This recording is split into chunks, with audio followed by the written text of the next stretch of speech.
Yes. Nope. I'm not always the best one to ask that question, but Yeah. There we go. see, you sound better now. But I was being I changed honest. my You mic. sounded okay. Okay, that's good. Whenever my computer mic gets used, I end up sounding very echoey when I listen back. So all those watching us on YouTube after the fact, you got a little insight here. Obviously, I'll cut all this out before the show starts. And with that, how's it going? And welcome to episode 223 of On the Wire, proud member of the Pitcher List Podcast Network. I am Adam Howe, back and joined, as always, by Kevin Hasting. I always say that Joan, I can't help but say it. Obviously, it's not always, because Kevin, you did such a great job with Mike Carter instead of myself last week. So I think I want to give an immediate shout out to Mike. Great people, great have him on the show, filling in as a guest, whenever the case may be. So shout out again to Mike Carter. Make sure you're listening to him everywhere you can. Of course, on the Fantasy Baseball Beat, and then all of his work that he does with relievers as well. So thanks again, and thanks for all of you listening and or watching on the Tube of Views or wherever you're listening to this podcast. We do have a great show lined up for you as we come back from the All-Star break, and we got to get right back to it, Kevin. Make our bids, get some new players in. Things change all the time, even when they don't at all. But Kevin, I'm just happy to be back with you again. How you doing? Yeah, glad to have you back, Adam. Thank you. I am doing well and excited for this second half. I was happy for the little break, the little reset, if you will. At the same time, it is my least favorite 4 days of the year. In the off season, I know it's the off season, and I can hop in a draft anytime I want to these days. They start before this season ends, so we have them all off season. Yeah. But these 4 days, and you would think this is contradictory to what I'm saying. I didn't watch a single plate appearance of either the home run derby or the All-Star game. I did watch the highlights of the swing off. That's it. But I'm ready for games, and we got them here on Friday. As we speak, my Royals in extra innings against the Marlins. Really, nice. But here we go. We got baseball back. I'm excited. I remember a time where there wasn't 4 days though. Am I wrong? Am I crazy? Nope.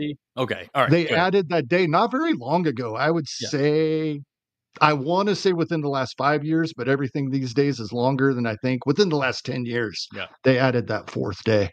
And then the Futures game being like on a Saturday afternoon. It's so it's very confusing. Now that I would watch if it was on Wednesday or Thursday when there's not other regular season baseball games going on. It's a whole make it an all, like, I know, understand they're making it All-Star weekend. I get it. I get that aspect of it. Well, then just move All-Star weekend to be All-Star weekend. Yeah, I don't know. It's tough. I'm also living in Indianapolis, so I just lived through the NBA All-Star festivities last year, and then the WNBA All-Star festivities are happening here this year as well. So been surrounded by All-Star, paraphernalia from every angle. And it's interesting to see it firsthand, regardless of what league you're talking about, and just how it changes from year to year. Major League Baseball. I mean, the rumor that I saw on Twitter was that Rob Manfred wants to add a second All-Star game at some point in the season. I don't know how much actual truth there is to that, but just really focus on the week at hand and get as much eyes on it as possible. It's the only time of year where it's the only sport happening. Of the four, major sports, hockey's over, basketball's over, NBA's over, football hasn't started yet, and now there's this gap. There's a gap of nothing going on. You have a prime opportunity. You have all the eyes, and you choose to not have a whole day dedicated to nothing. Anyway, rant over. Now, one of my favorite, well, I don't know about favorite, but one I remember well that that, as you brought up earlier, is no longer quite the case. Trivia questions used to be, what's the 2 days of the year none of the major 4 professional sports play? Right. And the day before and day after the All-Star game. Now they've added the second day after the All-Star game as well. But yeah, it's been that way a long time. Yes, disappointing. Anyway, we still have a little bit of news that came across the desk over the last week during the All-Star and right after. So let's get into it, Kevin. Make our decisions this Sunday after finishing up the short fantasy week of just the 3 days. First and foremost, we're going to get Max Muncy back a little sooner if you are to believe manager Dave Roberts. Dave Roberts said that Muncy is swinging a bat already and maybe back sooner than originally anticipated. If you didn't, have a happy trigger figure and dropped Max Muncy prior, you're actually obviously happy about this. If he is available in your leagues, keep an eye on that. But if he does come back sooner, what kind of domino effect will his presence? Is there anybody who from the Dodgers that has kind of been taking advantage of him missing time that we'll probably be seeing less of? Well, definitely Miguel Rojas, and he wasn't getting a lot of time versus righties, but it was starting to get a little bit. And then that all of a sudden went away right the week before the All-Star break, and it was Tommy Edman, who has not been good at all. So I do not believe we're going to see Tommy Edman play the infield any longer. If they need him in a pinch in the outfield, maybe, but he's kind of playing himself out of playing time. But what I'm getting at here is those that may be worried about Hai-Sung Kim losing time, at least versus righties. I think Edman is the one that loses out on that time. Hai-Sung Kim stays at second base, at least in that a big side platoon role, because he's been playing third versus righties, sliding over to second versus lefties. I think they just leave him at second, and Edman is the one that misses out with Muncy back in there. That's kind of what I'm looking at. Hard to say with the Dodgers. That Dave Roberts and the Dodgers organization don't always do what we think they will or should, but that's I'd be more worried about Tommy Edman, and I don't know how much worry there is there. He's not in many lineups these days. Yeah, I mean, obviously the other center field option they have, Andy Pages, has been great. Not as great recently, but overall throughout the season, you got to trust him at this point, I believe. And then Teoscar Hernandez has been dealing with a little bit of an injury scare last week, but seems to be right back at it in right field. So that if Edman's not playing the infield as you suggest, there's not a whole lot for him to do in the outfield either if his bat isn't going to force the issue. It seems as though Andy Paz is claimed that center field role on a regular basis. Getting out of LA, we'll go over back to the other major market in New York, where Cam Schlittler, who made his MLB debut for the Yankees right before the break. He was supposed to start today as we're recording this on Friday, but Aaron Boone said that he was experiencing discomfort in his right bicep. Are you concerned, especially if you spent a little bit of extra cash last week on him in FAAB, and or if you're thinking about trading for him in a trade type of league? Yeah, absolutely. This is not something that we don't know much yet. That's the problem. It just happened as we're recording. It just happened earlier on Friday, so we don't know a whole lot yet. But no, yeah, I'm absolutely concerned until we get more news, because we were told by Aaron Boone specifically that we would get another start after the break from Schlittler. It did appear that would be coming. I think it was Wednesday that we were planning on seeing him this week, Tuesday at Toronto. So this is really up in the air now. I'm definitely concerned. Yes. Yeah, I mean, just wondering what's going to happen with the rest of the Yankee rotation in general as we go throughout the course of the year. If the Yankees need to push on the gas to kind of get into the AL East, the top of the AL East, or fight for any kind of playoff scenario, as that division kind of tightens up a little bit. You got to wonder, are they going to be able to hold back any of the young guys? Are they going to really have to push the Will Warrens of the world? Were they going to have to lean on Cam Schlitter to actually, put up extra innings to drive them through the rest of the regular season and into the play, and then worry about the playoffs later? I mean, I'm worried about this and the fact that I believe, Schlitter had the ability to eat a lot of those innings throughout the season so that they wouldn't feel as tight in the rotation. So we'll kind of see how this kind of impacts the rest of the rotation as well. Yeah, this means that Luis Heel, who is getting close, another rehab start or two that I tend to believe maybe only one now. Mm-hmm. Yeah, exactly. And that's another thing I worry about. He looked really good in his rehab stint.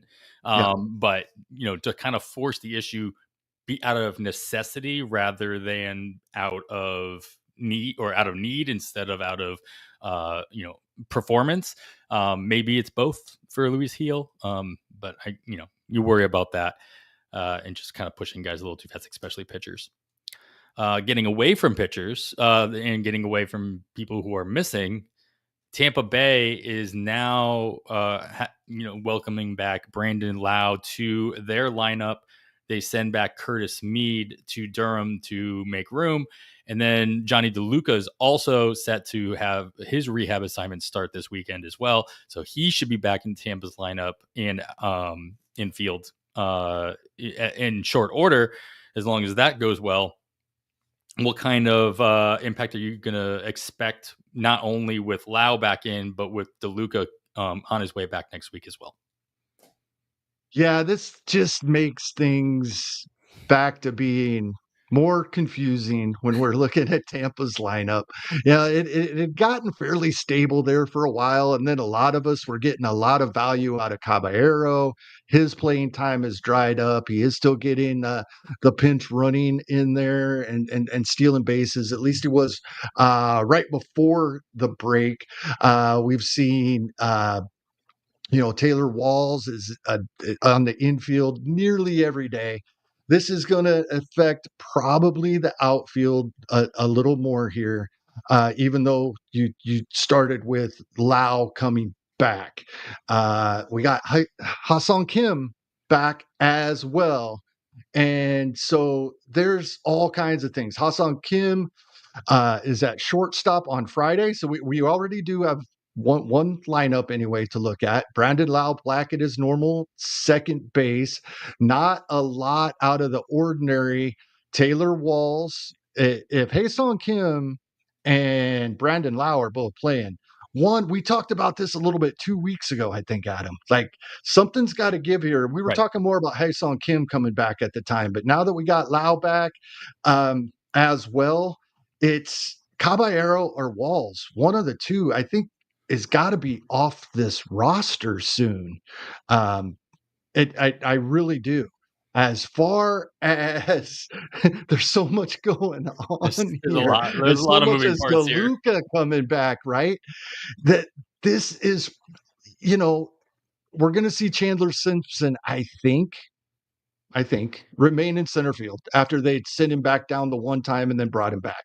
I think he's going to remain in center field. I really do, which means we got Josh Lowe in right field. He's probably not going anywhere.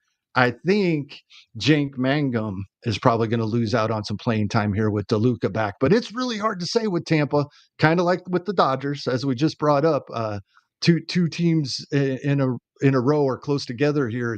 That's hard to figure out sometimes. But yeah, I think I want to say Taylor Walls is going to miss out on playing time, and he did on Friday, but so did Caballero as well. I think, but Caballero's got so much flexibility. Taylor Walls is great defensively at the middle infield spots, but Caballero can play those middle infield spots and every other position except catching. So, right.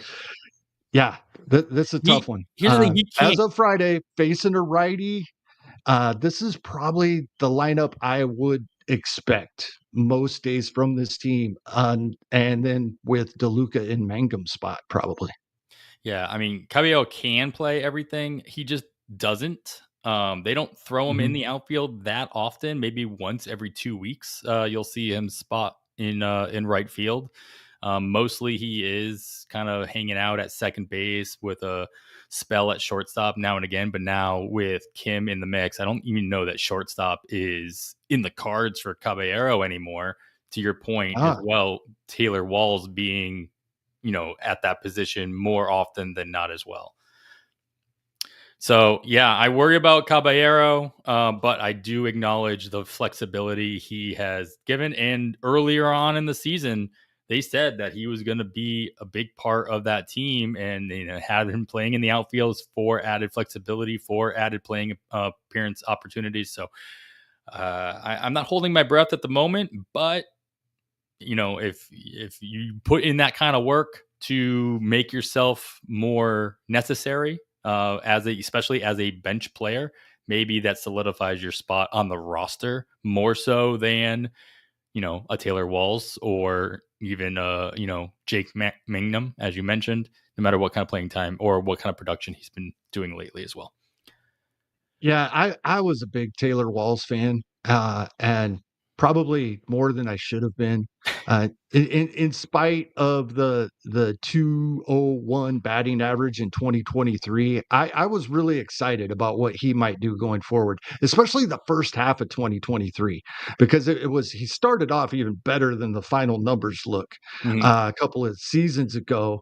But to get to almost double digit home runs with over 20 stolen bases, in spite of that batting average, but walking at a high enough clip that he was getting on base over 30% of the time, he was still just 26 years old. I really thought we were going to see a regular everyday shortstop out of Taylor Walls, but that season was 16 percentage points below league average according to WRC plus, and that is by far the best of his 5 seasons in Major League Baseball. Even Tampa's got as good of a defender as he is. It's only good enough to give him a fifth of a win through over half of a season so far in 2025. Mm, Even Tampa's got to let that guy go, I think. right. All right. Another team getting back another player. St. Louis activates Jordan Walker off the IL with Thomas Segasi optioned to Memphis to make room. Jordan Walker's rehab time of 20 days was coming to an end anyway. So St. Louis obviously thought he was ready to go, at least ready to go to bring him all the way back up to the majors and not do one of those, yeah, you're done with your rehab, but we're going to demote you anyway. Those are always really embarrassing. So kind of Eloy Jimenez he got brought back. Side note, Eloy Jimenez came out for the IL right before the break. And then Tampa's like, all right, you're cut. Yeah. It's like, that's just insult to injury there.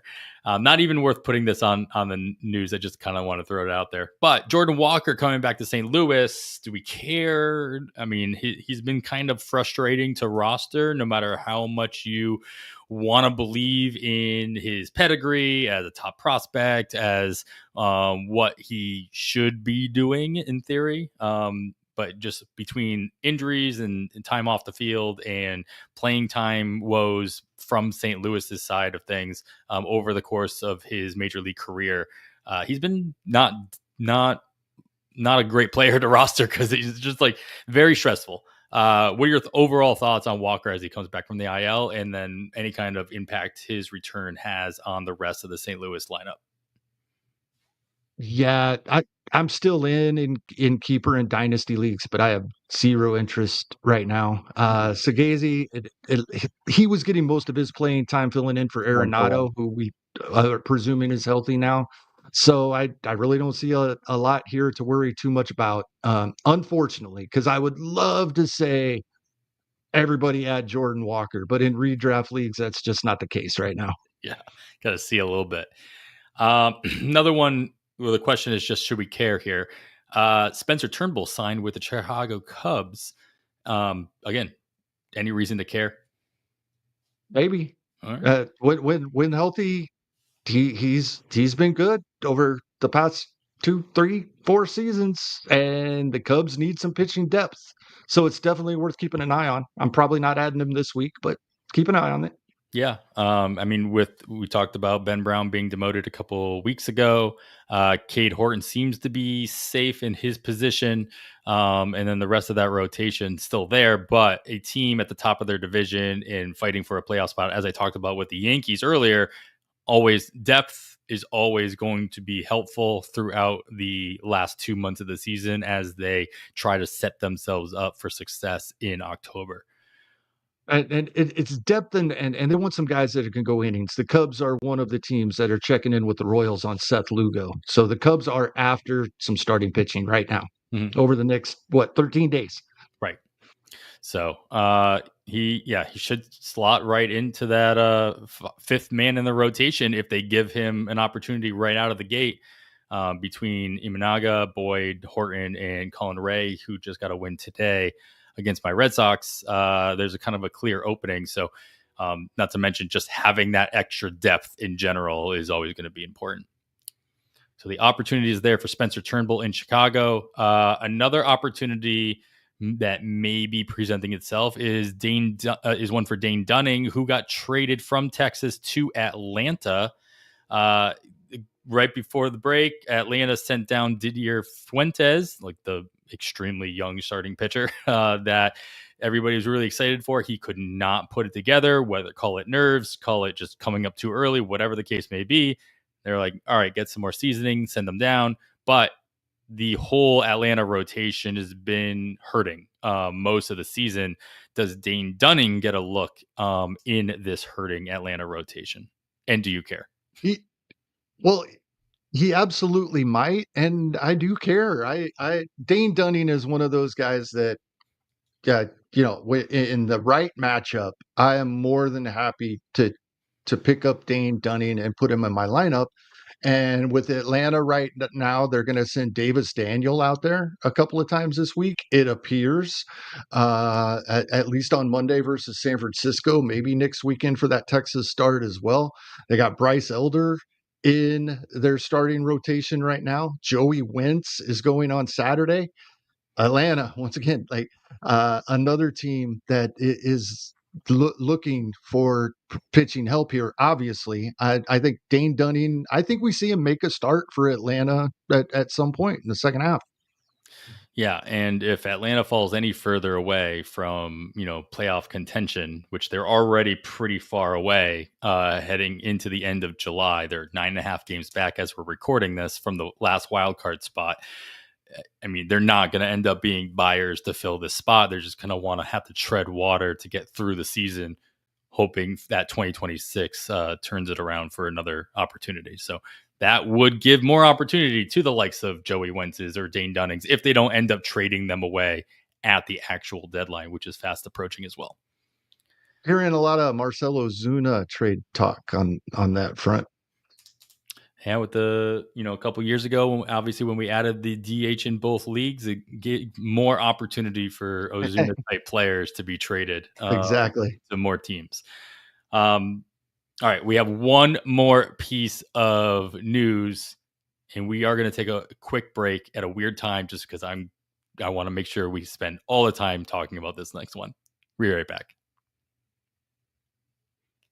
All right, so spoiler, just getting it out there right now, Kevin. As I talked about before the break, the biggest news of the week is the return of Adam Frazier to your Kansas City Royals as he was traded to the Royals by the Pirates. The Pirates get Cam Devaney back from the Royals. How excited are you to have Adam Frazier back with the Royals? Well, Adam, during the off season when Pittsburgh signed Adam Frazier, I saw the news posted by a Kansas City Royals account, and it scared me to death until I read it because I thought Kansas City had signed Adam Frazier in the offseason. Not only now is Adam Frazier on Kansas City's roster, we gave something up to get him. I am beside myself. However, I know this is something that we can't analyze. We don't know anything about it. Adam Frazier is not somebody that maybe DFS or the daily moves league once in a while in a perfect matchup, he might lead off once in a while. So yeah, in that situation. But other than that, for fantasy, this doesn't have an impact for us. He's going to be a bench utility player. But all of the players from top to bottom on Kansas City's roster was talked about how excited they are about Adam Frazier coming back, how great he was in the clubhouse last season. Maybe there's something to that. Hopefully, for the Kansas City Royals' sake, there is something to that. That kind of calmed me down a little bit. All right, everybody on the team wants him there. Hopefully they don't need his roster spot for something else, because and there was a couple of games last night. In spite of his numbers and what his WAR ended up being, there was at least 2 baseball games last season that I watched that Kansas City won and would not have won if not for Adam Frazier. That happened at least twice. So I understand it, I guess, but I really hope this is, so these are the 2 trades we've seen. As we've brought up a couple of times already, Adam, we're less than 2 weeks away from the deadline. The 2 trades we have seen are this Adam Frazier trade and Dane Dunning that we just talked about. Hopefully these aren't the biggest names we're talking about next week. Yeah. Well, you know what? That's a well done on the segue, Kevin. Getting on the segue, driving it on over, passing it over to me. I'm going to jump on and go. We are going to do a little focus topic here. We're going to talk about said trade deadline, and we're going to go through a couple of the bottom feeders, at least currently sitting in the standings, and go through a player from each. So the bottom 3 in the NL, the bottom 3 in the AL, and a player from each team that we think will the most guaranteed to be traded, and then talk about the players that could fill the void when that player is gone. I don't care if the player is good enough to be traded from a bad team to a new team. They're good enough to continue their playing time. I don't care about that so much, and these players probably are already rostered. What I care about is on the bad team, who's going to get a new opportunity, who can we have an eye on to either stash now or just think about filling in a spot in the next week and a half, 2 weeks, right before the actual trade deadline happens. And so, Kevin, I'm going to put you on the spot first. We're going to start in the NL because nobody ever starts in the NL on these things. We'll start from the bottom, though. Colorado. It's going to be hard to pick a player. And this is why I'm throwing it to you, because Colorado never ends up actually making any moves. And so I'm forcing you to be like, who's not so much the best player to be traded, but who's the most likely player of substance that Colorado will move and thus create an opportunity for somebody else. And it can be on either side of the ball. Right. Thank you for that. But the problem with Colorado is there somebody that you're interested not does anybody want, but that they're willing to give something up for, as I just kind of brought up with Adam Frazier. It's the one that sticks out to me that I really think in spite of the splits over the years, and his haven't always been horrific on the road, is Ryan McMahon. Sure. He's kind of fallen off even at Coors this season and a little bit last season. Right before the break, Colorado had a homestand. Ryan McMahon had 2 home runs, 2 scoring periods in a row. 4 over the 2 weeks.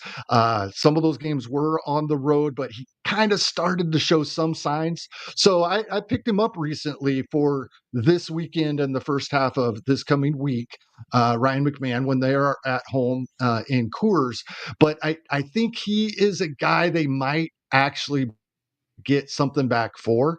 He's got 2 more seasons of control, and his average salary is $11.5 million a year. That's not gonna really, I don't think, deter many teams. There's a couple that would be dumping a salary like that, but I think Ryan McMahon is the guy here. So to get to the more important part of your question, I think, what would that mean for the Rockies lineup? And the crazy thing here is when I picked Ryan McMahon, and this wasn't the intentional part of it, we're talking about one of 2 or 3 players that man a position on a daily basis, right? This would be a big deal for the Big hole, Rockies lineup. sure.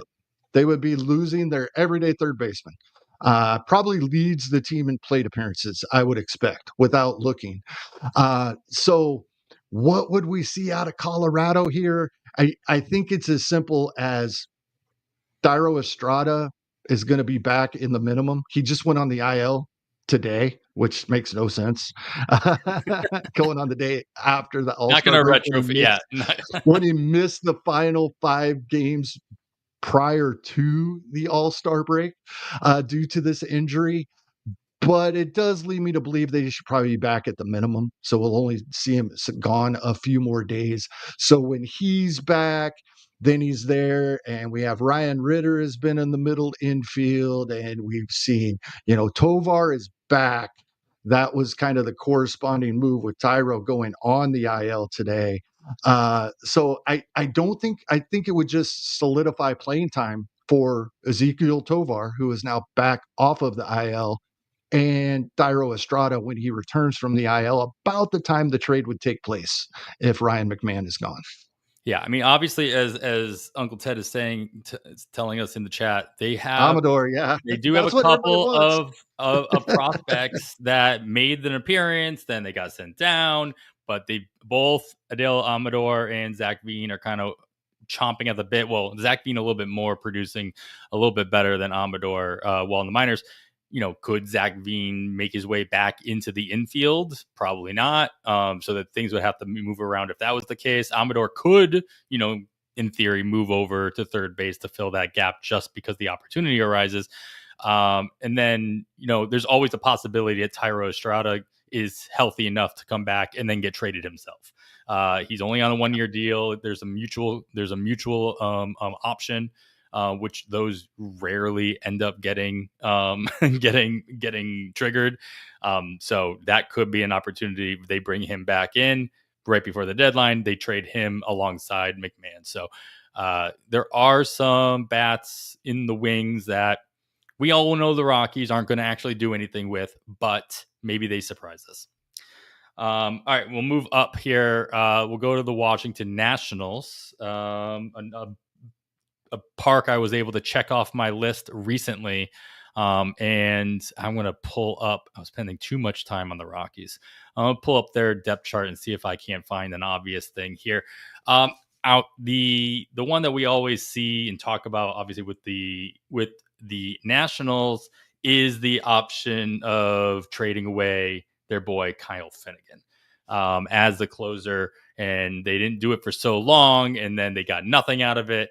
And so there's always a possibility that finally happens as he's stuck in that role for a long time. It seems as though, kind of like Bednar in Pittsburgh, Kyle Finnegan is just made for Washington, that they just don't want to trade him away no matter what kind of opportunities arise.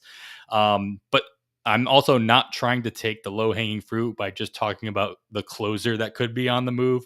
Just so happens that that's the obvious one here in Washington. But if I head through if I look through the lineup and or want to just see what everybody's contracts are at to kind of fill a gap. Josh Bell, I don't think, is on a long-term deal. No, he's just on a 1-year deal. He's on a 1-year, $6 million deal. So it's only going to cost the team that acquires him $2 million for the last 2 months of the season. That's where I was going. Yeah, so that's a pretty obvious one as well. And Washington has a lot of nice young talent coming up, whether it be the Brady House is getting more time. He's obviously starting every day at third base now. Obviously, James Wood is beyond just a prospect, long beyond that. But Josh Bell opening up that DH spot, and or any other, that, which is nice because that gives the Nationals as much flexibility as possible to bring up pretty much anybody, because you could just move anybody into that DH spot and give another fielder another more opportunity. Anybody kind of catch your eye that could make their way up in any kind of role if Josh Bell were to be moved along? Well, I guess the obvious answer is Robert Hassel. Yeah, and that is an absolute possibility there. I think that's it. The thing about Josh Bell, right? And we talked about him a lot in the offseason because I was big on him coming into this season. Started off really slow. Now over the past, little over 100 plate appearances has been doing what I expected from him. He's actually hitting over 300 over his last little over 100 plate appearances with a couple of his home runs. Switch hitting, and can play first base still, at least in a pinch for teams. So I think, there is some appeal there. We've seen Andre Chaparro. We could see him back again. Jose Tena, we could see him back. Hassel, as you said, any of these guys could come back up. And with Josh Bell clogging up that DH spot for Washington most days, it could be any of these guys. Yeah, so keep an eye on Josh Bell and the corresponding move that the Nationals end up making there. Finishing up the National League and the bottom dwellers here. Pittsburgh Pirates, Kevin. Any kind of obvious spots that you see that now Pittsburgh is a team that will move players. They're just also kind of like I mentioned before with Bednar. It's like you kind of expect them to move Bednar and then they don't. He is in the final year of his arbitration and control with the Pirates, but he is the hometown hero, if you will. He's from the Pittsburgh area. He likes being on the team, supposedly, and the Pirates like having him, especially in that closer role. Even when he struggled, you always got the sense that the Pirates wanted him back in that role. Maybe it was just to keep his value up high so then the trade line comes around, they actually can move him, get something out of it. But he had to actually perform for that value to come through. He has. Does Bednar get moved finally on this deadline? And if not him, who else? I think it's more likely now when we don't all expect it than it has been the last 2 or 3 seasons for Bednar. And Dennis Santana could get moved as well. Sure. And as Uncle Ted brings up, and we've heard this talk throughout the season, Braxton Ashcraft could move into the 9th inning for the time being, at least the rest of this season. Adam, I have a question for you, because when you first hear it, it sounds absolutely insane. But when you think about it a little bit, I've heard a few people bring up the possibility, are the Pirates better off as a team going forward if they trade Paul Skeens right now? No. I don't think so. Because I don't think it will happen. But no, I don't think it'll happen. I also think he is right now beyond Andrew McCutchen and O'Neal Cruz. He's their only major face to market, right? Like with all the hoopla over the kid pulling the 1-1, that we saw the video of that kid pulling the 1-1 a couple months ago at this point, to just his being on all over social media and being an actual face of baseball and then associating that with the Pirates logo is worth so much more than ultimately winning and winning, and just in playing in general. So no, I don't think that that's a move any team would make in that situation, no matter how good or bad that kind of trade would make you. So I do not see that happening. I can see some other pieces of the rotation, like almost the entire rest of the rotation could go. Like right now, Bailey Falter probably brings him back more than most people think. He's been good. Yeah. Bailey Falter has. Andrew Heaney, because he's a lefty, will bring him something back. Yeah. Right. I think Heaney is absolutely being traded for certain. In the lineup, Brian Reynolds I could see them moving him if for no other reason than to dump the contract. He's not going to be on the next good Pirates team. Mm-hmm. So I could see them trying to get something, but more so getting rid of the money he's making. Let's see here. I think it's 13 million a year, something like that. And he's got he's signed through 2030 at 13 million a year. So there's another 5 seasons, 65 million that they owe Brian Reynolds, probably more than that. Most of these contracts are backloaded. So they probably owe him more than $65 million going forward. And he's already over 30 years old. So I could see that. Um, per, you know, kind of like with the pitching staff when you said anybody except Skeens, anybody except O'Neill Cruz. In McCutcheon, I don't think I really could, but I think the biggest advantages to them for money and or return in players, Brian Reynolds, I think makes sense for Pittsburgh to trade. I mean, Tommy Phan's got to be a guarantee. This is just what the career he's made for himself over the last 5 years. So play for 3 teams in a season, or 2 or 3 teams in a season, get traded, have a chip on his shoulder, and then go off. So if you see Tommy Pham get traded, go pick him up and get whatever he's going to put on the table, at least for the beginning of August. And then, if the whole rotation does turn over as we're suggesting it could, there's a lot of options to kind of fill the gap. They're not going to just do a bunch of bullpen games. They have the Bubba Chandlers of the world. They have the Thomas Harringtons of the world that can finally get a decent cup of coffee, in consistency throughout the rest of the last 2 months of the season. So maybe they hold Bubba Chandler back a little bit longer just for, control reasons. But Harrington's already on the 40-man roster. They've got some other pieces down there that are on the 40-man roster that could kind of fill in the gaps here or there. And there's also the possibility that whatever they send away, they get something back as well that can go into that rotation. But if they do trade 2 or 3 pieces of that rotation, they got to fill it somehow. So look for whatever changes that the Pirates are going to make and kind of gauge whether or not that's going to be useful to you.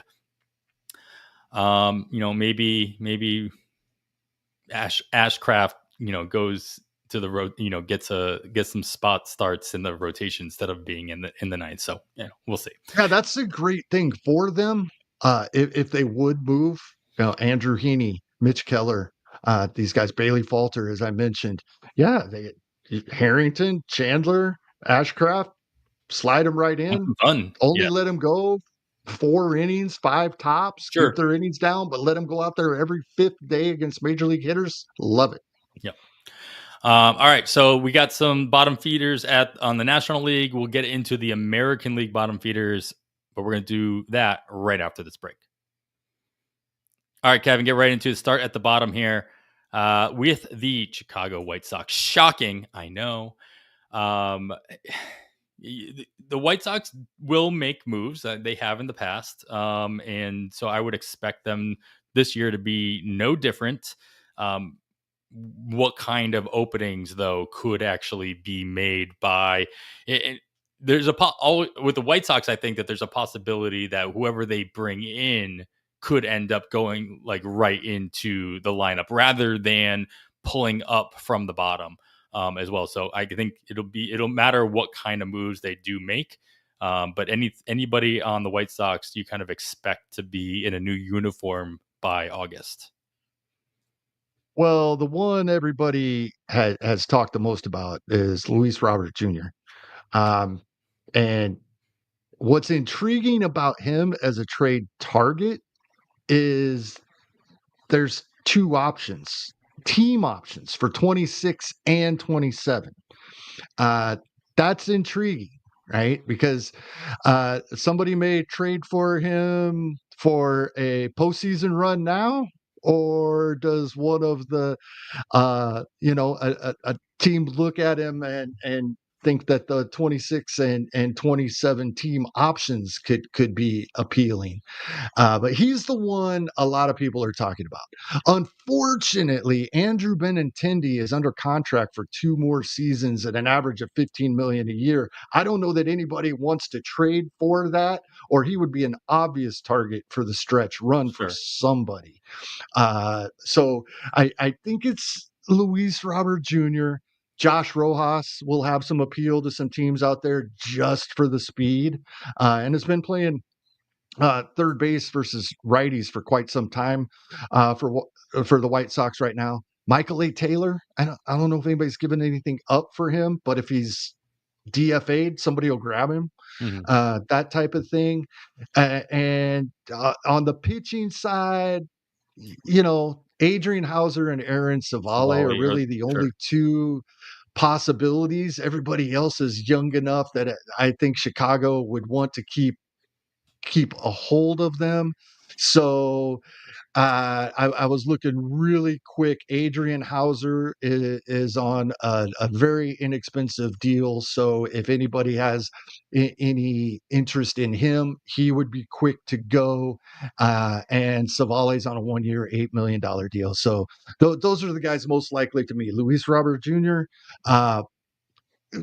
very slight possibility to Benintendi, but I think those 2 years left on his contract probably voids that unless Chicago gets the money. But then Savale and Hauser, I think we could see as those depth pieces like we were talking earlier. The Cubs, the Dodgers, the Astros, all these teams that expect to make the postseason need some pitching depth. Yeah. Isn't the Benintendi deal like the largest contract the White Sox ever gave out? Or was that the longest? Or maybe both? The total money, I think. Yeah. Even they signed Robert when he was still under team control to want an extension, right? So he's only on a 6-year, $50 million deal even, and Benintendi's got 75 coming for 5 years. Yeah, I mean Benintendi was a true free agent signing. Yep. Look, Luis Robert Jr. has not had the luxury of that experience yet. Not a lot. Like this is why also with the White Sox, like everybody talks about how their farm has been gotten better over the last couple of years. They're starting to see some talent come up. But there's not a name or two that's obvious to me, at least, that's going to come up and fill that void, which makes me also believe that they're going to end up whatever they trade for. Maybe they take on something, an expiring contract from somebody else to free up a roster spot to trade Luis Robert or somebody like that. That ends up filling in the gap left by him as well, or anybody else that gets traded. So, Corey Lee's on the 40-man roster, but I mean, do they need another catcher? They just traded for Blake Sable from my Red Sox, but he's on a minor league deal. He's not on the 40-man, though he's been in the majors before. Maybe they make an exception there and pull him up. I think we'll see Brian Ramos again towards the end of the year. All right, there we go. Yeah. All right, moving up the list here to the West Sacramento Athletics. I'm not allowed to call them that. They're just the Athletics, I know. But I wonder, like, it seems as though the obvious answer here is Luis Severino. And with all the things he said negatively about the club, about the park, about everything he's just asking to be traded. Problem is he's getting paid too much money and he's not performing that great or hadn't been for quite a while. So do you see the rotation changing for the Athletics with Severino being at the forefront there, or are we just sticking it out with the Athletics moving forward? That's a great question. I think we're probably looking at the Athletics starting rotation remaining close to the same. Sure. After the trade deadline. That's I don't really have a great reason for that. That's kind of just my gut. I think maybe they just traded if somebody moves, it might be JP Sears, right? The lefty. That's where I'm going there. Although they also have Jeffrey Springs, they got another lefty or two right now. But I could see J.P. Sears. He's pre-arb, so they probably want to hold on to him a little longer, even though he's almost 30 years old. He's still pre-arbitration. Yeah, I really don't see a whole lot here. Gio Urshela, somebody would add, but I don't think going back to that, I don't think anybody'd give anything up for him. I do not see a whole lot. Same with Miguel Andujar. Yeah, I don't see a lot happening with the Athletics coming up to the deadline. Yeah, the only name that really stood out to me was Luis Severino. It's really only to do with his vocalization. But he's kind of anchored by the contract that he signed going into this season. They just traded for Jeffrey Springs as well. He was part of the Joe Boyle trade that brought him over. So they obviously want him for whatever reason. And so, yeah, I agree with you. I don't think there's going to be a lot going on in the one that would West Sacramento. surprise some and upset their fans, if they have any left, is Mason Miller. Right? We've seen the Athletics make this move, Sure. and I've brought it up several times over the years. Billy Beane was notorious for saying, "I can always find another reliever. The reliever, if I can get something for him, I'm getting it." So Mason Miller, I know Billy Beane's not running the show there anymore, but so that organization, he could they could do something there. Yeah. The only guys that really stand out at all on the offensive side that have expiring contracts are on the bench. You have Luis Urias, you have Gio Urshela. Everybody else is either young, they came up, or they are a face of a franchise like a Brent Rooker or even a Mason Miller. They've First year become of a big contract and kind of a young for his age. I think Brent Rooker, as he didn't really break out till a couple of years ago. Right. Yeah. Plus, it had all those original renderings of the new athletic stadiums in Vegas. And they had the lineup that would be on that first team. And Brent Rooker was right there near the top of the lineup, batting like 333 or something like that. And everybody was making all these jokes. And lo and behold, Brent Rooker doing what he can to get as close to that as possible. And his 21st home run on here on Friday. Yeah. So he already has 430 plate appearances. You can't trade that guy. Yeah, he started the season leading off most of the time, didn't he? Or maybe, yeah. So, all right. So finally in the American League, Kevin, Baltimore, kind of surprising everybody this year, taking a big step backwards, at least in the standings.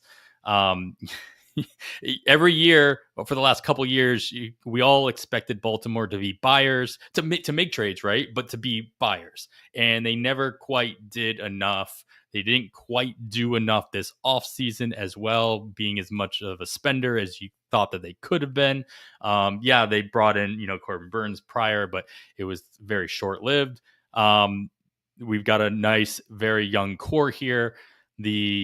The name that probably, kind of stands out on the offensive side here for me is probably Ramon Laureano as being an option to kind of free up the outfield for the remainders. And obviously he's been very good for them, making a very good name for himself on the production side and should be tempted by other contenders or actual contenders to fill in a role. And they obviously have other names that we've talked about ad nauseum over the last 2 years that could come in and fill that and actually get playing time in the outfield, whether it be just giving more playing time to current outfielders or bringing back up the likes of Heston Kierstad, even Dylan Carlson, who had been sent down recently as well. Never mind the likes of Dylan Beaver, who's been amazing, who I'm very disappointed in myself for trading him away a couple weeks ago, as everybody kind of expects him to make his debut before the end of the season. So is there somebody else that's more obvious to anybody besides Laureano, at least in the lineup, that you see? Yes, actually. I think Ryan O'Hearn is just as likely to go. He's in the final year of his deal. It's inexpensive. I think we brought up Josh Bell earlier. I think anybody interested in Josh Bell would rather have Sure. Ryan O'Hearn. And DH and first baseman, right? So I think he's great. I think most of this bullpen is a possibility. Felix Bautista, in spite of his age, still has 3 to 4 more years of control. But Sir Anthony Dominguez, Chris Martin, even Cano is almost 32 years old. Mm, So I could see a lot of those guys being moved because the good relievers are always in demand. You can always get something for them. But yeah, I agree with you with Laureano, and I think about the same likelihood of a move for Ryan O'Hearn there as well on the offensive side. And it opens up so we let these young guys play. Let's let them work some of this out at the major right. league level. AAA isn't it helping them hit? These guys with 1,200 OPSs at AAA doesn't help them one bit. No. Let them get up here and take their lumps. Yeah. And not to mention, obviously, the AAA season ends before the major league season. So there's going to be a couple of weeks in September that they need to, get some extra reps as well. The obvious one in the rotation is Charlie Morton on that 1-year deal. Expected to be his swan song, but I think some expected last year to be his swan song. He's putting it all together at the right time for Baltimore to get something back, even if it's something Exactly. minimal. So the Exactly. Baltimore's probably like, thank you very much, Charlie. You're gonna go maybe compete for another ring with somebody else. Chase McDermott could come back up. He's on the 40-man roster waiting in AAA. And they've got, Cade Povich is on the IL right now, so he could just come back into that spot as he finishes up his rehab assignment. So a couple of options there as well to kind of fill in the gap from when anybody that leaves this rotation. The rest of the rotation is either young or kind of part of this core, with the exception of maybe Dean Kramer. But Dean Kramer is still also controllable for the next couple of years as well. All right, this was fun. We, for all those who didn't know, we put this together on the fly. Not to just throw it out there, but I think we did a pretty good job for just kind of like spitballing through these rosters. Always interesting to see who fills the holes rather than who, what kind of role are these players that are traded away going to have on their new teams. Obviously, they were traded for a reason, and 9 times out of 10, they are going to fit right in, right? Every once in a while, you do grab somebody from a bad team and they become a bench player, or they become the 5th starter, or even a long reliever in a situation that they weren't in prior. That happens, I'll admit, but it doesn't happen as often as the other way around.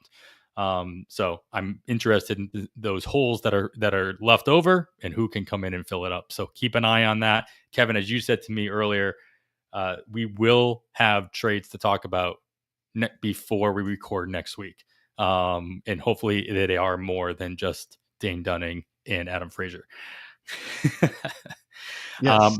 All right. Well, we do have to talk about some players that we might be able to pick up right now to help us next week in the next FAAB run. And we are going to do that after this break. All right. Welcome back. Of course, you're still listening to On the Wire. Thank you so much for continuing to listen to us throughout the course of the season. I know it is difficult to keep up throughout the season, especially when you have basically an entire week off of baseball. Kevin, I know I checked my lineups multiple times throughout the week. I'm like, there's nothing I can do here, but I'm just gonna look at them, see if there's any news on any of these players, and then see if there's anything changing. You do this thing where you just sit there and change your lineup, even though nothing's then actually changed for that day on your daily leagues or for the week in your weekly leagues. But it's hard to get out of the habit, right?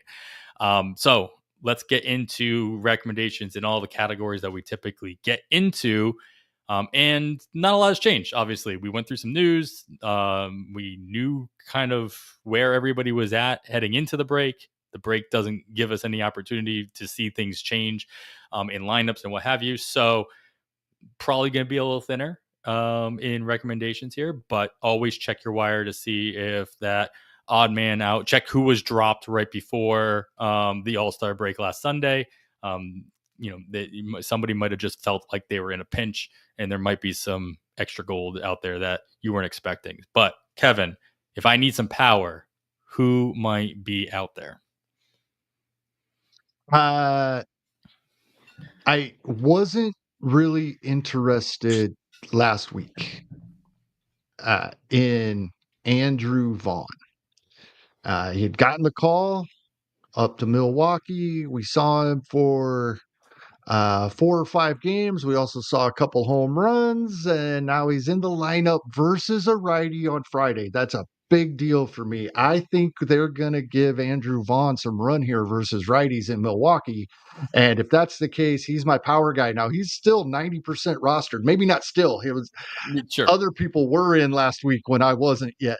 But the more over this downtime over the All-Star break, the more I looked, I was like, why wasn't I interested last week? I should have been, especially if we still going back to the Bad X offseason projection. I think it was close to 30 home runs for the season this year. 26, I think it was, is what the Bad X projected him. He's sitting at 7, but 2 of those in the last 5 games as he is becoming getting more regular run now with Milwaukee, who, if everybody remembers, was sitting down immediately upon the trade from the Chicago White Sox. So these last the handful of games right before the break was his first games with the Brewers, for a team that was sending Bowers out there much more often than many of us thought anybody should. I think they're going to give Andrew Vaughn some run now. Yeah, of course, a lot of things can change with the deadline coming up, but Rhys Hoskins is making, if he makes his way back, gonna, fill in that spot between first base and DH as well for the Brewers. But you got to love the fact that the Brewers are giving Andrew Vaughn the opportunity to, he's still going to be on this team after the deadline, right? Who's to say Rhys Hoskins will be, or anybody else that is kind of standing in his way. So if he can take advantage of this opportunity now that it presents itself, which he was doing at least when he first came back up, we'll see if he can hold on to that through August as well. And I just noticed something more interesting. Even not only is Andrew Vaughn in the lineup on Friday versus a righty, Jake Bauers is also in the lineup, but they moved him to left field to make room for Andrew Vaughn. Okay. Jake Bauers has not played the outfield in over a month. June 11th was the last time he was out there. So that gives me even more reason to believe that Vaughn's going to get some run here. Nice. All right. Well, we got at least a power option out there in some leagues. Hopefully he's available in yours. You can check him out, especially in your thinner leagues that maybe were a little slower to catch up to the fact that he was coming back up. And maybe he was dropped in those leagues, like you mentioned, that was disappointed that he didn't start in that final game before the break. But we also need some speed, Kevin. Chandler Simpson's out there hitting doubles instead of stealing second, which is very frustrating. So anybody, if I need somebody else, who might I be looking for? So I think for most of this season, I have been saying that when we talk about streaming for stolen bases a lot. And even early in the year, but most of my teams early in the season, I'm not willing to give up my opportunities for other categories in order just to get the stolen bases. Now, even though we call this the halfway point, we're 100 games into 160. We're well over halfway. I start looking at categories now, and I will play these guys like we talked earlier, Jose Caballero. He's being dropped by everybody because he's not playing hardly at all. He's only in the starting lineup 1 or 2 days a week, but he's still stealing 4 bases a week. the league leader in stolen bases, and he starts once or twice a week.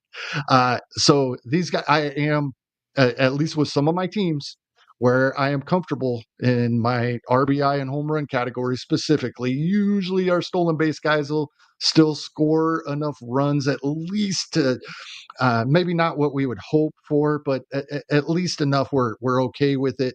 And hopefully it's a guy with a decent batting average. We talked about Esteury Ruiz recently with the Dodgers getting a little bit of run now. These types of guys, Tyler Tolbert in Kansas City, he's up and down, but when he's up, he's their new Dairon Blanco. The Royals always have a guy like that, but these speed guys, I'm going to start taking a look at. They're going to be available. And the thing is, they're all going to be available in most leagues, right? So this is one of those situations where 4 or 5 of them, $1, you'll get one of them, and you can throw them in your lineup when you need a stolen base or two. If it's still a little early, but I am going to start doing it in the leagues where I feel comfortable in home runs and RBI. Sure. And then also you make sure you're picking on the Miami Marlins. So San Diego and Milwaukee have the luxury of playing against the Marlins this week. So Milwaukee already likes to run in general, and they've got a couple of options out there that maybe, especially in your lower league, Kalen Durbin could be available. Joey Ortiz might be available in your shallower formats. So keep an eye on what might be available from Milwaukee, who can take advantage of facing off against the Marlins. Speaking of opportunity, let's get into that and the schedule ahead of ourselves. Nobody has the 5-game work week, but we do have less than half the league does have 7 games. So these do stand out a little bit. Baltimore, Toronto, Cleveland, Detroit, the Athletics, Houston, the Angels, Seattle, St. Louis, and San Diego all enjoy a 7-game work week after the 3-day weekend that we are currently experiencing. Colorado will be splitting their time in Denver with hosting St. Louis for the first 3, but then heading to Baltimore for the final 3 over the weekend. Cincinnati and Great American Small Park, same thing, but in reverse. They will be away in Washington for 3, but then hosting Tampa Bay in Small Park for the weekend series. The minor league stadiums, Tampa Bay will be also splitting. They will be hosting the Chicago White Sox in Steinbrenner Field.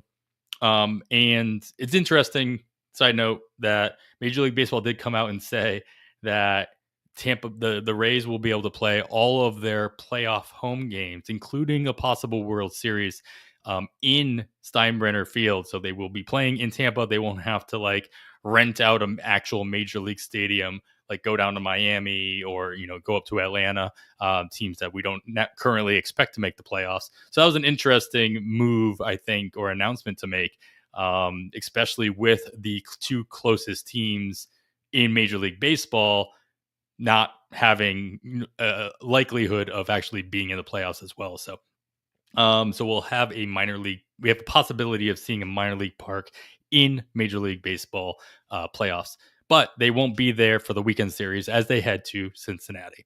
The Athletics will be away. Nobody will be playing in West Sacramento as the Athletics go to Texas for 3 and Houston for 4 during their 7-game work week. So a lot to take in there. Anything else you want to consider, Kevin?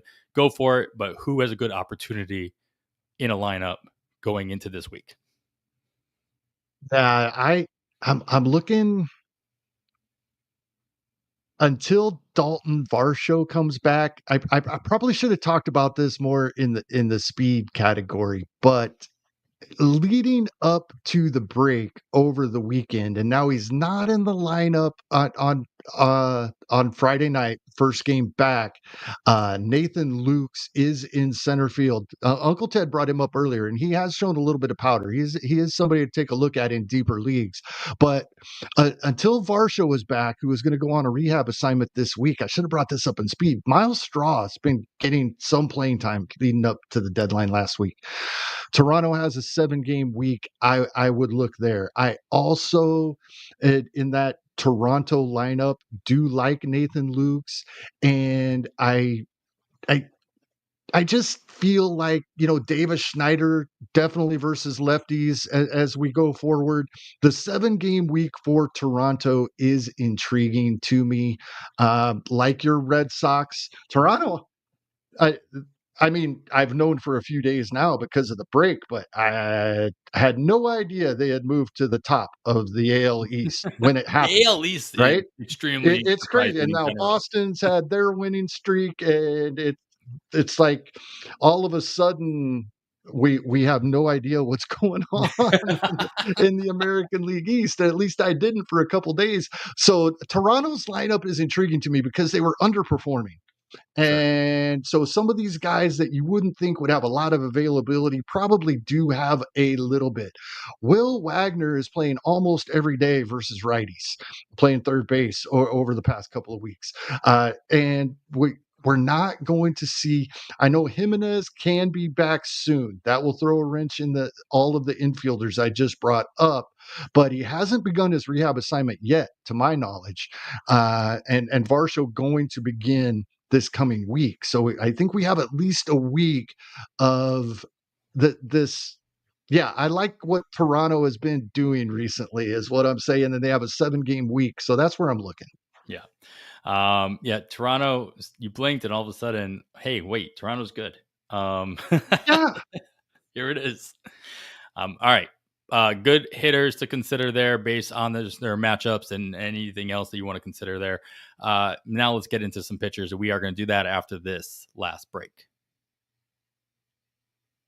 All right, Kevin, right into it because you got quite a bit of names here, as we tend to do in this section. Starting pitchers, mostly getting us wins and strikeouts, who's available, and what do their matchups look like?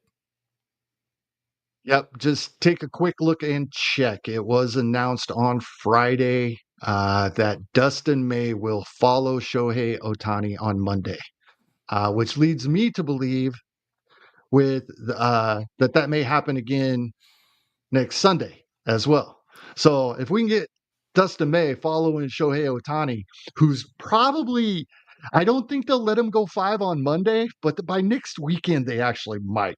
But even one time, Dustin May, he's nearly universally rostered. But I just wanted to bring that up because it was announced that he'll be following Shohei Ohtani on Monday. 97% rostered in main events, 90% in online championships, but just check on Dustin May. Starting with that, I do like a couple of Baltimore Orioles. One, their lineup's been performing better recently. That helps. Two, love these matchups at Cleveland versus Colorado for both Tomoyuki Sogano and Zach Eflin. Both of these guys have been a little up and down. Sogano's probably been a little more consistent, but not as good as Eflin's best games. But either one of those guys, it's interesting to me. Sogano more highly rostered in 12-team leagues, Eflin more highly rostered in 15-team leagues. But check on both of these guys. They both have availability in 15s and a lot of availability in 12s. Love those matchups. Also, those 2 Colorado starts, the first 2 starts after Colorado's been at home for 6 games, There you go. that helps as well. Love that. Joey Cantillo, he gets Baltimore. Baltimore has not been good versus lefties recently. He also at Kansas City. Kansas City has been horrible versus lefties this season, except be careful over the past 3 weeks. The final 3 weeks leading up to the All-Star break, 3 weeks worth of games versus lefties. Kansas City was a top 2 or 3 team in baseball. Blows my mind because you only have to go back 1 week further. They drop all the way to like 8. One more week further, they go down to 12. They were really, really bad and then had a good 3 weeks. So I still think the Royals are bad versus lefties. Not too worried about that there. Simeon Woods Richardson has some availability out there in 15s and a ton of availability in 12s. And I forget who Simeon Woods Richardson for the Twins is facing, and I lost that page. Will they be I'm playing sorry? the Dodgers? Because Otani's Okay. yeah. Okay. Simeon Woods Richardson available. Somebody, Mike Carter brought up last week, and he brought him up in the ratios category, but now he's moving to the rotation, and he gets a 2-step this week, it looks like, at Texas, at Houston, and he's 30% rostered in main events, 5% in 12s. Jack Perkins. Love him with the Athletics being on the road for 2 starts this week. Because I don't use anybody in West Sacramento. It's worse than Coors for me these days. Another one on the road, just at Texas, doesn't get the 2 starts. JP Sears, who is always going to be mentioned when he has a decent matchup, just like Patrick Corbin. Adam, I didn't lead off with him this week. I buried him a little further down the list. You got to listen to the whole thing to get to Patrick Corbin. Yeah. Just to make you start to wonder if he was going to be here this week. He gets the Athletics away from West Sacramento. So love Patrick Corbin this week. I mentioned when we were talking news, I think that's when I mentioned him briefly. Bailey Falter, been really good. And Detroit has not been good versus lefties recently. So love Bailey Falter this week. And I don't think people are going to bid on him. He's facing the Tigers. They're the best team in baseball. But they have not been good against lefties. And then for San Diego, both Randy Vasquez and Stephen Kolek with their matchups. Once again, I'm going to pull that up really quick because I had lost that page, but I got them. They both get at Miami and at St. Louis. At St. Louis, a little worrisome, but we'll take it for the at Miami for both Randy Vasquez and Stephen Kolek. So most of our matchups, I think, are fairly set. I was a little worried we wouldn't know a lot about rotations and how they were getting started, but with games starting today on Friday, teams had to get them at least their rotations at least going. So I think we have a pretty good idea, better than I anticipated we would. And these are all guys I have interest in, at least in deep leagues, and some of them in more shallow leagues. I really think Joey Cantillo is my favorite and will be at the top of my list where available. He's 84% rostered in 15s. Yeah, so still available in those 12s quite a bit. The only one I really that stands out to me on a negative sense is the Simeon Woods Richardson. If he does end up with the Dodgers as his matchup, I still don't trust the Twins to guarantee him 5 innings, and obviously the Dodgers, even if they have been struggling a little bit at least as far as Dodgers are concerned, still not a lineup that I'm going to throw out a random pitcher that I don't trust that much. There's one other one I'm looking really quick here because I forget who it was. And I even forget what team he played for, but I will find it really quick. There's somebody that I had some interest in, but don't, based on how their lineup has been performing. Frankie Montas. Been a little up and down, but I think a lot of people would have interest versus the Angels. The Angels have been a top 5 team in baseball versus right-handed pitching, not only over the last 3 weeks, but for the last month, the last 2 months for the season. The Angels hit right-handed pitching. These are the narratives we talk about all the time that we have to question every once in a while and make sure that they're actually still true, or they might be partially true. And it's the portion that's not true is the one you should be the most interested in. All right, cool. Lots of wins, lots of strikeouts to be had here with the right matchups, but we also have to be really mindful of at least treading water with our ratios, right? Like we were getting a little closer to the point of the season where it's hard to move up. Yes, teams can come back down to you, but you really just don't want to lose ground, right? You don't want to lose ground in the ratios, so we can still do that with an added reliever or a control guy starting in a good opportunity. Who might you be looking at to kind of fill that void this week? I'm looking at Grant Anderson in Milwaukee amongst Others, Sure. this category, as we say quite often, anybody we've talked about in this category over the last few weeks is going to be available unless something comes up like Jack Perkins moving into the rotation. And in that case, if you grabbed him when Mike Carter told you to last week, you're set for this Yep. coming week, right? So yeah, but Grant Anderson in Milwaukee, what I love a lot about him, in addition to the amazing results we've been getting recently, and how much Rick Graham loves the underlying numbers and wrote about him in his Holds article, which is where I get my guys for this category each week, is that when I took a look, they use him often. They've used him on back-to-back days. They've used him 3 out of 4 days. They used him 5 out of 7 days at one point this season. So, yeah, Grant Anderson, a great addition to our waterfall list for our if you are in a spot where a reliever helps the depth of your starting staff. I think we're all at that point now, at least in 15-team leagues. Yeah. Yeah, agreed.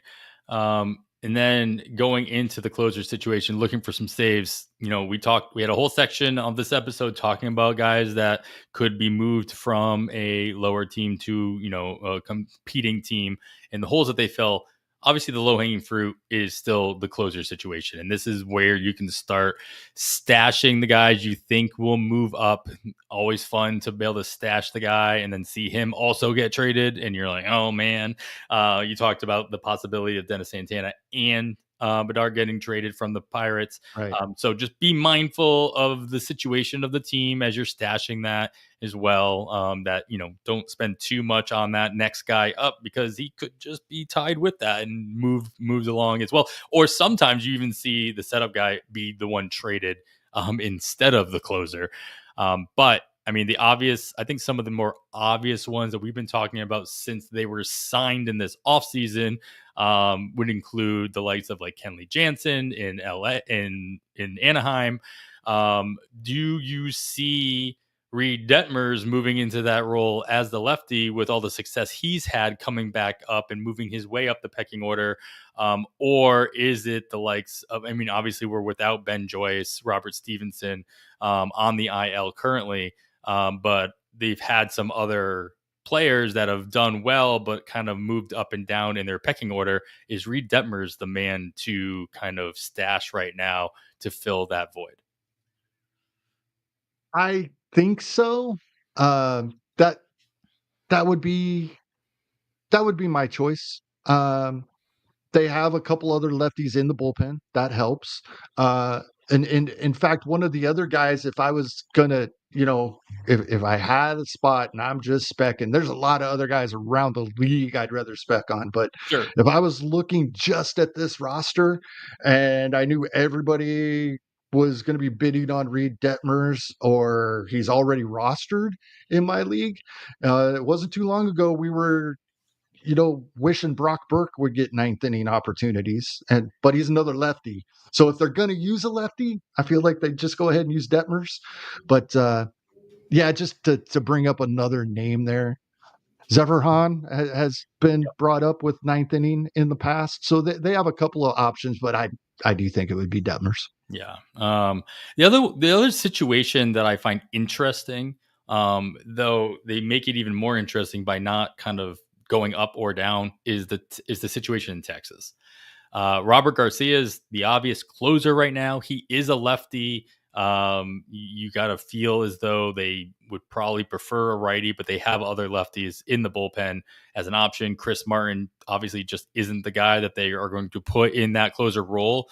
Do the Rangers, 3.5 out from the final wild card spot, the third team out at this point, do they make a move to bring in a Kenley Jansen and establish closer to finish out the year strong and maybe move themselves into the playoff spot, kicking out the likes of Robert Garcia as well? I think Texas makes a move for a more established Sure. ninth inning guy. Sure.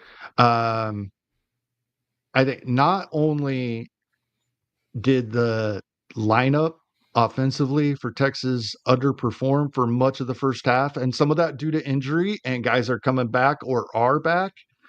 But if you I don't know if I've ever seen a team with a worse record with a run differential as good as the Texas Rangers is.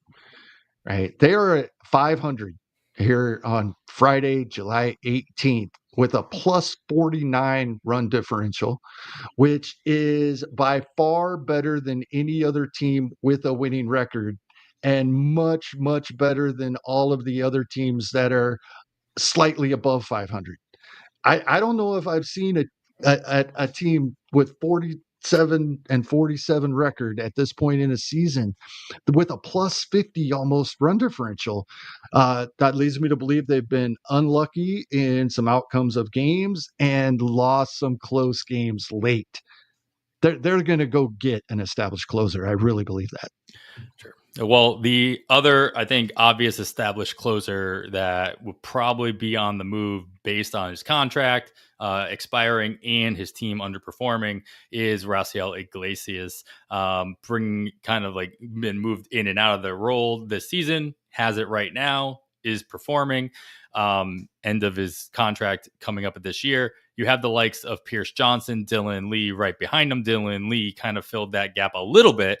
While Iglesias was trying to figure it out, as though Atlanta didn't really have any save opportunities in like a whole month period. So it was a little disappointing. And he had like one of his worst outings of the season at some point when all that was going on. It just, it made it more cloudy, not clearer for us. Sure. But I can see a situation where Pierce Johnson is also traded along with Iglesias. Johnson has a team option on his contract for next season. So it could be a little bit of a friendly situation if they were to trade him away, and they might get a little bit more because of that. I think it's only like 7 or 8 million, which, for as far as, relievers go, puts him at the top of a pecking order monetarily by default. Is Dylan Lee somebody you're stashing with this expectation, or is there too many moving parts? For me, there's just so many possibilities here. Now, if I roster Dylan Lee, I'm holding on to him. Sure. And he's rostered in some spots, especially deeper leagues. So I'm holding on to him. But yeah, there's just so many different possibilities here. And yes, like you said, Pierce Johnson could be moved as well. I mean, he's almost as old as Iglesias is. He's over 34 years old. Aaron Bummer, he's 32. He's going to be 32 soon. He could still get moved as well. They'd still have both Dylan Lee and Joey Wentz as lefties in the bullpen. So I could see Aaron Bummer getting moved. There's a lot going on there. I do think Iglesias, there's a really good chance he gets moved. I mean, he's the type of guy that Bruce Bochy would be advocating for to be brought to Texas. So, but a lot of moving parts. It would be difficult to justify moving Iglesias and keeping Pierce Johnson. I think, and the other way around. I think if you trade either one, you got to trade them both. Right. That makes a lot of sense. All right. Any other bullpen situations out there that, maybe are a little bit more than a stash, or you think that can actually move into this role, or any other stronger stashes that you're considering? Well, there's so many iffy ones, but that's what makes them much less expensive this weekend than the next 2 weekends, right? So we don't know what Kansas City's going to do yet. We have 2 weeks of them deciding. If they decide to sell, Carlos Estevez is a reasonable move. And in that case, then are we looking at John Schreiber? I don't think so. I think if you move Estevez, you try to get whatever you can get for John Schreiber.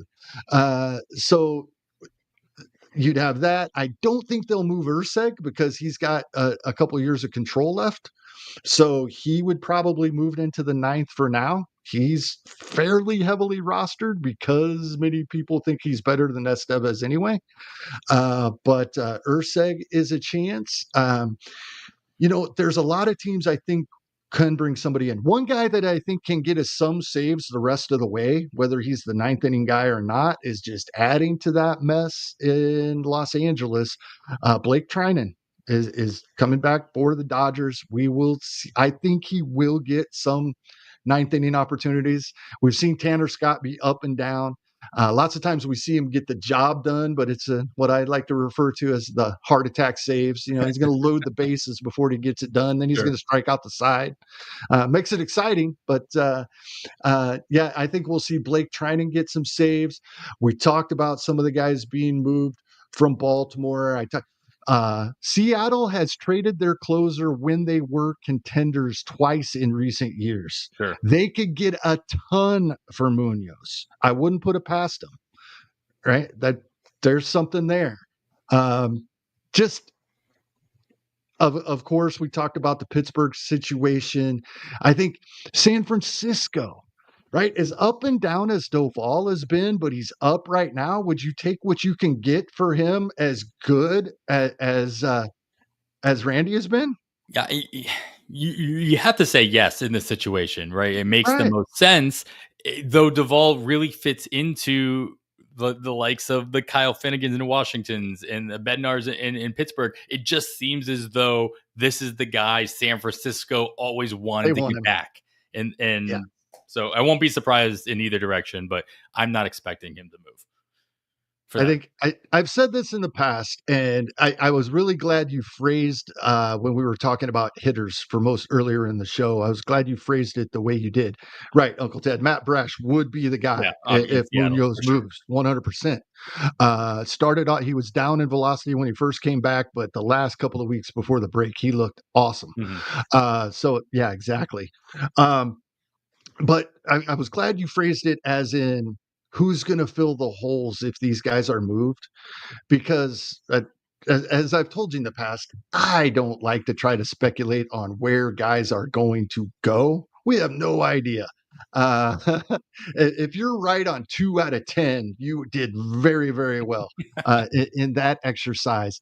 But it's yeah, these guys like Matt Brash, as Uncle Ted brought up, and who's going to fill in these spots if they go San Francisco. I think, when the reliever on your team that made the All-Star game isn't your closer, maybe you should change something up about that.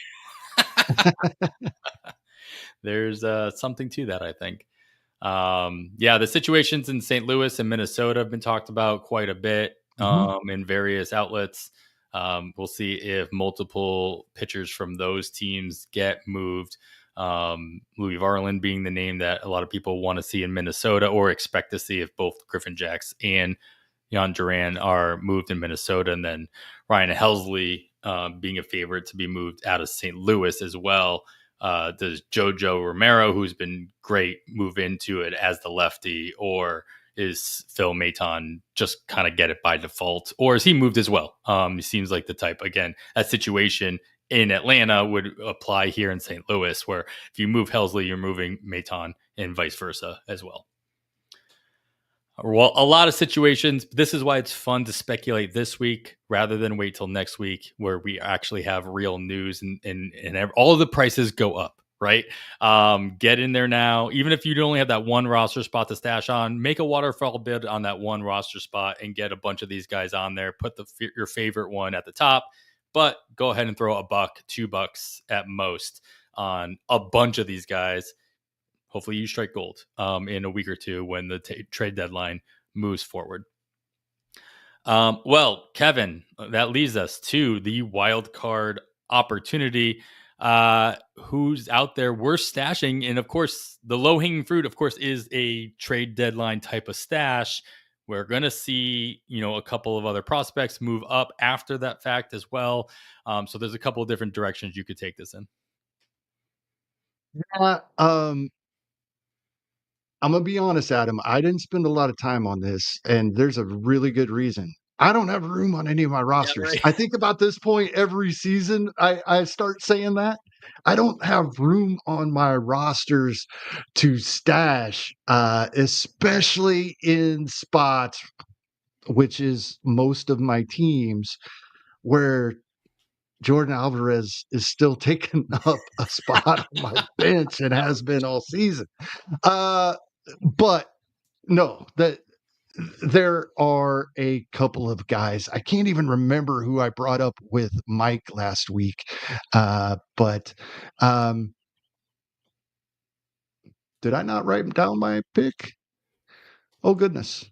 I don't know who it was, Adam. This is great podcasting I've right got here. two random names. They're not on the 40-man roster, and you obviously can't pick them up in NFBC, but just I think as we start seeing teams, we talked about, contending teams needing to spread out their rotation and eat some innings, and maybe you even want to get a look at a prospect. The Mets have a couple of names kind of waiting. Yeah, they have the Blade Tidwell, who already, has been up. He's on the 40-man roster. That's an obvious one. But guys who are not on the 40-man roster that could surprise us, we could see their debut before the end of the season. Maybe not worth stashing right now, but just taking a look at them and watching their progress is Brandon Sprout and Nolan McLean, who are both kind of killing it lately down in AAA. So there's a couple of starters, obvious starters for the Mets, a contending team who have had some ups and downs in their rotation that may need some reinforcements after the trade deadline if they don't make a major move that, the Mets sometimes can be known to make. Brandon Sprout and Nolan McLean are a couple names on the starting side that I wouldn't be surprised to see them get a couple of starts. Maybe not like the entire rest of the season, but if they come up, make an appearance, that way they keep their rookie eligibility going into 2026. Names to keep an eye on. Yeah, the guy I had written down earlier and didn't make it transferred over to the outline, unfortunately, is Weatherholt in St. Louis. I don't know that we'll see him before the end of August, but Nolan Gorman's just not cutting it. He's in the lineup every day. And the Cardinals, they have postseason possibilities here, and even NL Central possibilities here. As they surprised us early in the season offensively as a team, kind of slowed down a little bit. Now starting to pick it back up again as they get healthy. With Herrera back, Mason Wynn's been back a while now, and then he struggled, but now picking it up a little bit. I could see St. Louis giving Weatherholt a shot here. Definitely he'll still be rookie eligible in 2026, but maybe even prior to that, if they decide that's what they need in order to make the postseason, because they're going to be in for a fight here. And Nolan Gorman just not doing it. He gave us that 1 year and got us all hopeful, and we haven't seen it since. I think it would be wise to also consider a couple of names that Uncle Ted just threw out there. The pitchers that are coming back from injury. We have Roki Sasaki coming back soon. Shane Bieber is looking really good in his rehab. You have obviously a couple of these guys that I'm about to say. I did see Shane McClanahan got removed in the first inning tonight. I did not see if that was due to performance or injury. It was right before we recorded. Blake so Snell something to keep in mind and check on. Back. Yeah, of course. These rehabs, you're like, oh, they're on a timeline, they're doing great, but then rehabs they can get pushed back just due to either discomfort or performance or what have you. So obviously, you want to see what they're actually doing in these rehab stints as well. Kyle Harrison, I like that call too. Sure. We've mentioned him a couple times already in the show, but Uncle Ted mentioned him twice, so I'll throw him out there. Dylan Beavers in Baltimore.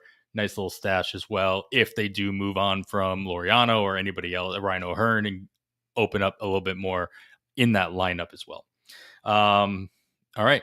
Well, that being said, and anything else, Kevin, this was a great welcome back from the All-Star break.